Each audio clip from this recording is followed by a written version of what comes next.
We all loved Raging Bull, Goodfellas, The Departed, The Wolf of Wall Street, and many of his other movies. But with this latest movie, Martin Scorsese is feeling pretty guilty. You must think I'm pretty sick or something. I'll go into more detail about what I mean by all that in this episode of Movies Merica.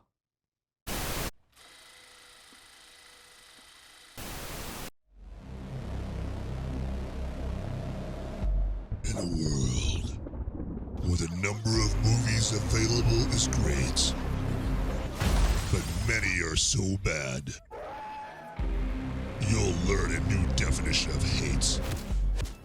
One man sifts and reviews through the movie sludge. One man will be the movie cop, jury, and judge. He goes by many names, but you know him by Movies Merica.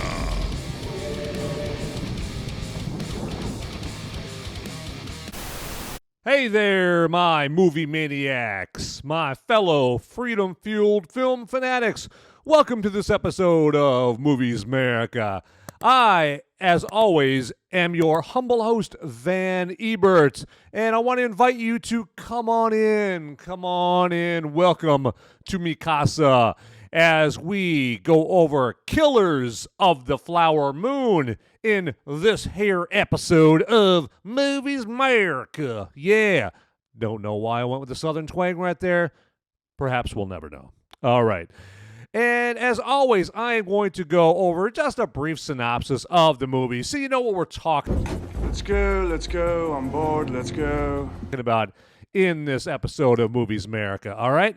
And like I said, we're going to be going over Killers of the Flower Moon, the latest movie from Martin Scorsese, which he has been trying to get made for a long time. And this movie is based on a book by David Grann, and I believe it's actually just called Killers of the Flower Moon. And it has all to do, well, partly it has to do with Ernest Burkhart, the character played by Leonardo DiCaprio in this.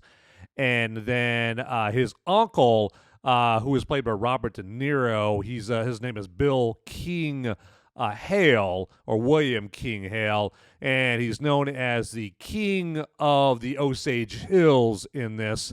And then there is Ernest's wife, Mollie Burkhart, and she is played by a brilliant newcomer, Lily Gladstone.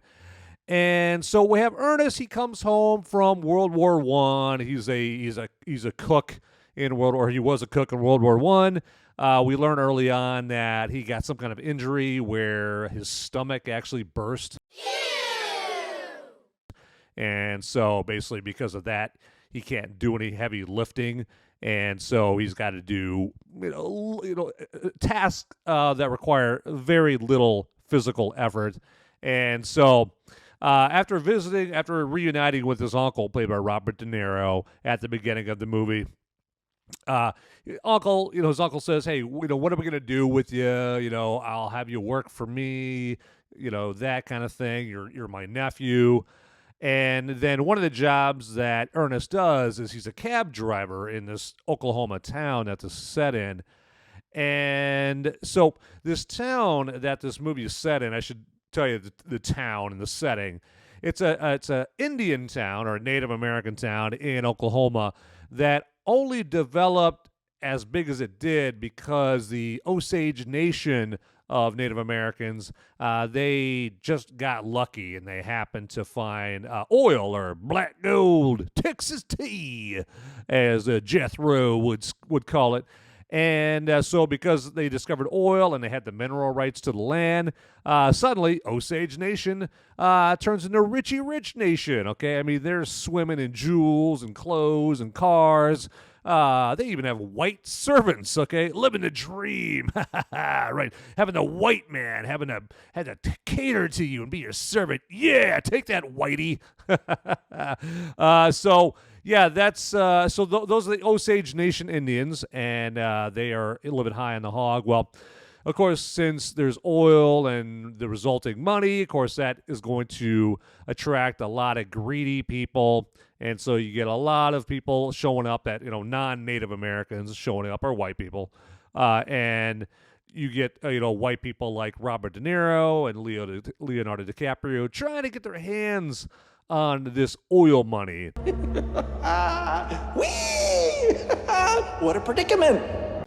And they do it via trying to marry these Indian women, and in order to get in the line of succession as far as getting what they call head rights, so that the money can flow to them, the whites, as opposed to the Native Americans. Well, in order for the money to flow to the white characters like Ernest and Bill King Hale and other whites in the movie, well, their Native American spouses and their kids, they have to go bye-bye. Bye-bye. Thanks now.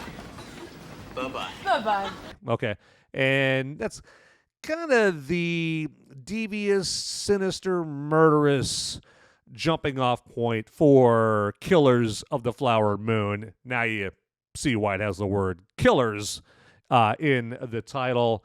And so, yeah, it obviously the plot thickens a little bit from there, and it's got some great performances in it. But we'll get more in depth into Killers of the Flower Moon, okay, here coming up. But while I'm thinking about it, let me remind you to follow or subscribe. Hit that follow, subscribe button right down there, okay? And then while you're down there anyway, hit the like button down there as well.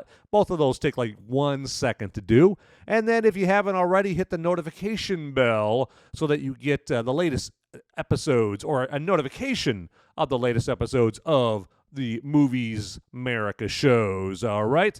Okay, hey, let's move on with the show.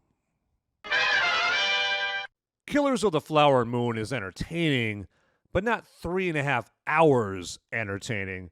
It doesn't hold your attention the entire time like this year's better 3-hour runtime movie, Oppenheimer. It's really not even as good as another Hollywood assassination attempt on American capitalism featuring Native Americans, the 1992 Val Kilmer movie, Thunderheart. Now, the plot isn't exactly complicated. There's a group of people who have a lot of money, and there's another group of people who want that money, and they scheme and murder the other group of people to get that money. The end. Scorsese clearly thinks he's got something profound, or he's being profound in telling this story, though. But really, at the end of the day, it's really the HBO series Deadwood, but set in Oklahoma. Huzzah. It does have some funny moments in it, mostly from the BOI, or Bureau of Investigation, agents led by Jesse Plemons. The BOI, of course, later on would become the FBI. And the BOI agents, they resemble characters straight out of one of the quirkier Coen Brothers movies, or just out of a kind of a hodgepodge of all of the quirkier Coen Brothers movies combined. Now, since this is Scorsese, this movie is being hailed as an event movie. If it was directed by Joe Blow, and I'm looking forward to Joe Blow's next movie. If it was directed by Joe Blow and not Martin Scorsese, it wouldn't be an event movie at all. So don't let the fact that it's directed by Martin Scorsese heighten your expectations. This Killer Flower is more style than substance. Leonardo DiCaprio shows again that he's not afraid to humble himself to play a tainted, not particularly likable character. He's made up to look like a disheveled and as unattractive a character as he's ever played, but it's essential for portraying the conflicted, slimy Ernest Burkhart character. Ernest is a gullible, blundering sap who's pretty much a puppet to his uncle, but DiCaprio manages to make you feel for him just a little bit. As the deceptive two-faced Bill King Hale, Robert De Niro basically plays himself. A lot of system of you. Okay, well, you know, this is cable. Sorry. Okay. But he does remind me of the brilliant character, his brilliant performance as Max Cady way back in 1992, I believe, in Scorsese's remake of Cape Fear. And Hale speaks Osage. He knows their customs and traditions. He's familiar with their leaders and prominent families and convincingly comes to them as a dear, dear friend. However, it is a lesson on how valuable it is to have your radar up all the time. Now, as good as DiCaprio and De Niro are in this, Lily Gladstone is clearly the acting standout here, believe it or not. It likely helps that she plays the character that is constantly tormented, so you always feel for her. Now, in her grief and sorrow, she shines as the one you want to see make it out of all of this alive. Now, this show is spoiler-free, but the show this Thursday night called Movies Merica Spoiler Warning is going to be all spoilery, okay? I'm going to spoil you rotten, okay?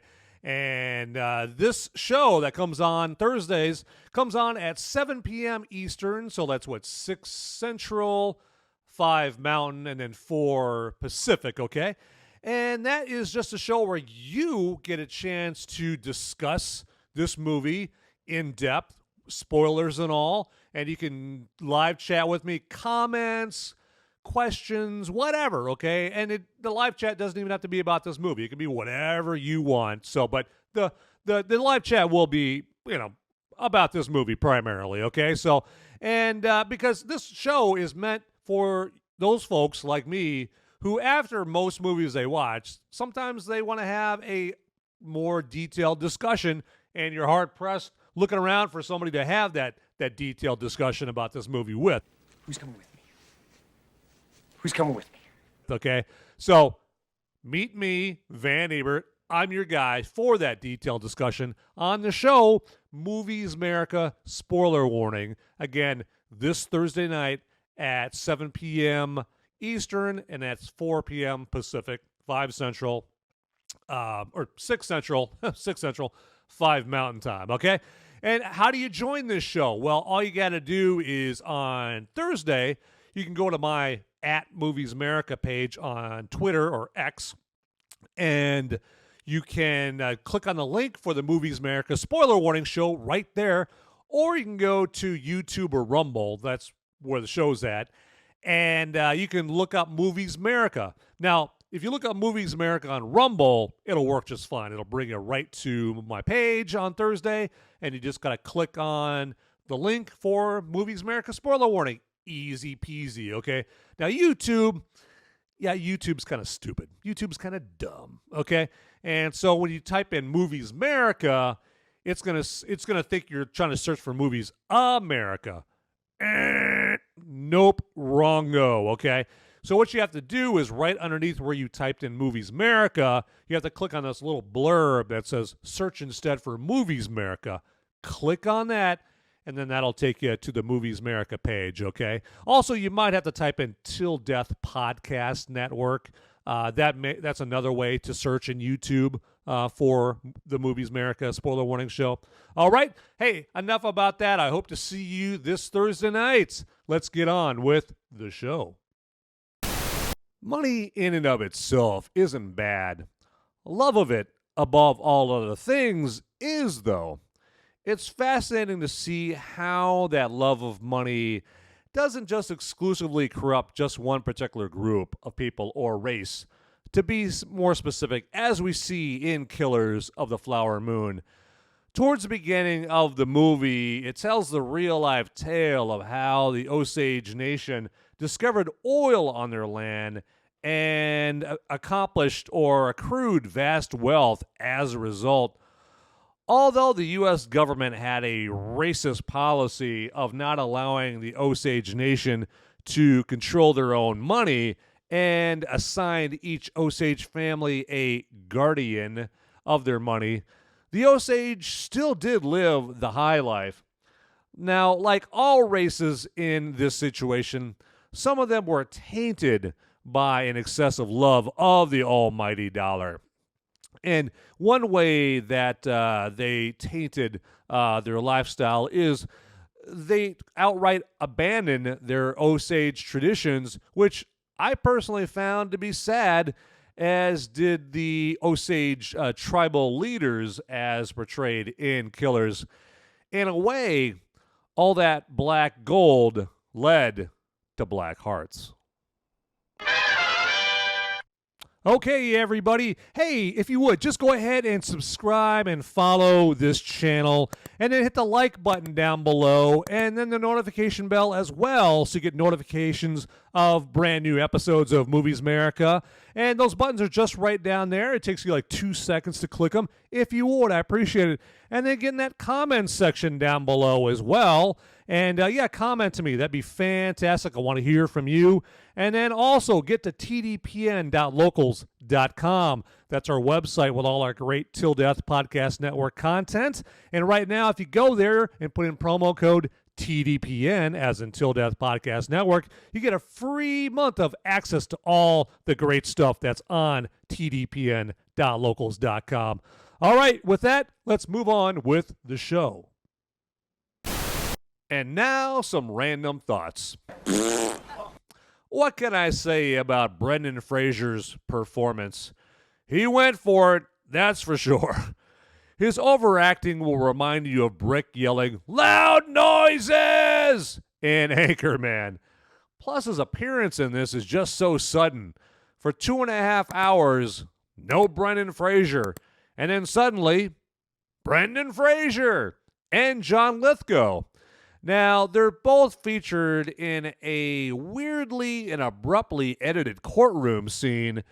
And this is really unusual given that this movie is edited by the legendary and often collaborative editor for Martin Scorsese, Thelma Schoonmaker. She pretty much edits all of his movies, I think ever since like Mean Streets, okay, back in the 70s. Now, I also have to mention the lively yet haunting Robbie Robertson score. And it actually hits even harder now, given the fact that Robbie Robertson recently passed away. Now, in the useless trivia category, Robbie Robertson also scored Gangs of New York and The Wolf of Wall Street. So, hey, now you can wow people at parties with all your Robbie Robertson knowledge.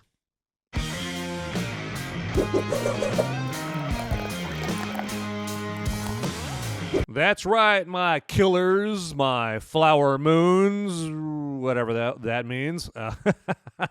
Yes, it is brew review time.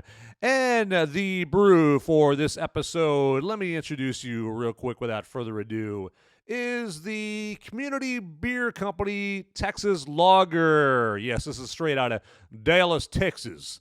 And we got a little light lager. It's like a light American lager at a whopping 4.0 ABV and 12 IBU, or international bitterness units for all you civilians out there. And yeah, it's just like a kind of light beer that you can just toss back when you're playing some cornhole, you're out at a barbecue, something like that. And, you know, if I sound like a beer commercial for Community Beer Company, well, don't worry, I'm not getting any money from them. It's just, you know, it's not an extraordinary beer by any means. It does a trick. It's much better than, say, if you're drinking, you know, tranny fluid, Bud Light from Anheuser-Busch. This is much better than that, okay? And it says Texas on the can, which instantly makes it better, okay? And, yeah, so I could see people drinking this, you know, at a camp out along the stream, along a river, just, you know, out in the heat, trying to cool down. But, yeah, again, I'm not wowed. It's not, you know, it's not blowing my skirt up or anything like that with the taste. But anyway, hey, enough yapping about it. I'm going to take a tug off this bad boy.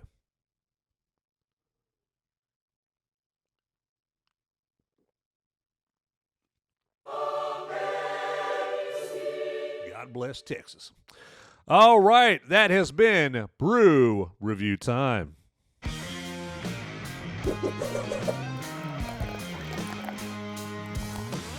Is this a woke after-school special? Yes, but not in the traditional sense. What do I mean by that? Well, what I mean by that is it's not woke because this character said this thing or this scene had this particular woke thing that was done. It's woke because of when this movie is released. It's being released in an era where it's chic to be racist towards whites. As my grandma was saying, the white folk, they'll take it if you don't copyright it. They are very good at destruction of land, destruction of people, destruction of humanness. It's an overcorrection for the sin of institutional racism we used to have against non-whites. Oh, we'll get to peace and harmony between whites and non-whites eventually, but first, we're going to get our pound of white flesh. That message doesn't just come from some non-whites. It actually comes from some actual whites riddled with guilt for a sin they never committed. Scorsese is one of those guilt-soaked whites, and he knows damn well anything that shows white people as a villain is, pardon the pun, white hot right now. I have to say, Scorsese has been trying to get this movie made for years, but I suspect that it's just a bonus in his eyes that it gets made right now in this particular era of rampant racism towards whitey. That's not to say that a movie like this should never be made. It should. It's an important story to tell. It's just that the timing is very suspect. And the fact that we're in this racism towards whites era is likely a major reason, or one of the major reasons, why this movie finally got greenlit. Apparently, writers Eric Roth, David Gran, and Scorsese still didn't make whitey evil enough because some woke jokes and members of the Native American community still think this movie is too white-centric. Now, Scorsese is learning the hard way that there's only one thing the woke ever wants, no matter how many times you drop to your knees for them. More. All right, everybody. Hey, since you're doing me a solid by sticking around this long, let me do you a solid by letting you know all about Nature Clear Recovery Powder. Nature Clear Recovery Powder, it is just a powder that helps you avoid a hangover or helps you recover from a hangover, whichever the case may be. And it's very simple to use, okay? You just take this packet right here and you just pour it in 12 ounces of water or a bottle of water, your typical bottle of water. Pour it in there, and you just drink it before you head out to the nightclubs, you know, to shake your booty or hit the beer patio, okay? And now, if you're out and about and you're like on your 15th beer and you're like, oh my God, I forgot to take my Nature Clear. What an idiot. Hey, you know what? Take it easy on yourself, okay? Just take it when you get home, all right? And you're good to go, okay? It's almost like Nature Clear was pre-planning for this stuff, okay? They're geniuses. What can I say? And it also helps you recover from smoking and vaping as well. So this is an all-around Swiss Army knife of recovery, okay? So right now, what you should be thinking is, Van, how do I get my hands on Nature Clear Recovery Powder? Well, I will tell you. All you got to do is click on the Nature Clear description down in the link in the description. There we go. And just click on that and just pick out whatever Nature Clear products you want. Get them in the cart. And then in the promo code field, you type in the promo code MOVIES, okay? And you're going to get up to 25% off your next Nature Clear order. Very sweet, right? Very sweet right there. Sorry, beer burp there. Hazards of the trade. But yeah, get yourself some Nature Clear, all right? Do it. All right, on with the show. Killers does have violence, obviously, but I think Scorsese is toning it down as far as how graphic the violence is. there's no constant explicit offing of characters like the shockingly bloody Robert De Niro pimp takedown in Taxi Driver, or Joe Pesci ventilating Samuel L. Jackson's head in Goodfellas, or there's definitely no eye-popping vices like in Casino. The murders do still have an impact without the gory display of the murders because of the duplicitous nature of them. The characters like Bill King Hale, Ernest Burkhart, and his brother Brian Burkhart, they put on a friendly face, I should say. But like Ray Liotta's character in Scorsese's Goodfellas says, your murderers come with smiles. They come as your friends. It makes the murders more chilling. 3.5 hours of this, and you might catch cold. All right, everybody. Hey, let me take a minute to tell you all about a new feature on the tdpn.locals.com website, and that is my Movies Merica Mad Libs. So you guys remember Mad Libs when you were a kid? You know, you get the Mad Libs pad with all the paragraphs. You can fill in the words. And if you were like me, you filled in like raunchy words in with the Mad Libs. Well, now we have the Movies Merica Mad Libs, and you can only get that on tdpn.locals.com. So what do you have to do to get to the Movies Merica Mad Libs? Well, of course, go to tdpn.locals.com and just read over the 3 characters that I've created for Movies Merica Mad Libs, and then also read over like the first few lines that I've written. And where you come in is just like in Mad Libs back in the day, you get to contribute creatively, okay? And what you do is for each of the 3 characters, you just have to add lines to the Movies Merica Mad Libs script, okay? So I have started you out with the first few lines to give you a little flavor of what the script is all about. And then for each of the characters, you just have to write a line for each character. 1 line per character, please. But you can write as many lines as you want. Go nuts. It's just you have to write at least 1 line per character.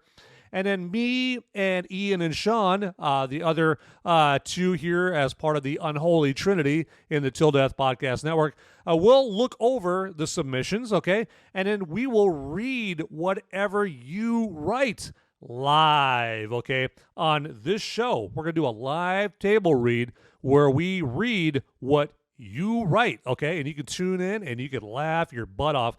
Even one of the characters is a woman, so you know, one of us is going to have to, get in drag, I guess. All right, so that's Movies Merica Mad Libs, and get there now. All right, ladies and gentlemen, boys and girls, as I get ready to wrap up this episode of Movies Merica Today, Junior? allow me to give you my final thoughts about Killers of the Flower Moon.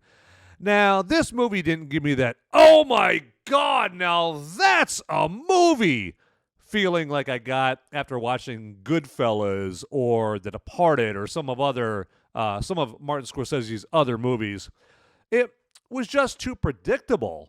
And we've seen this in other movies as well, just in different settings and with a different cast of characters.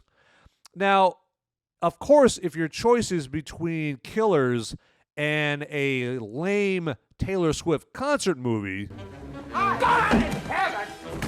well, swiftly run your butt into the Killers of the Flower Moon theater. I mean, don't even think about it. It's not even a choice, okay?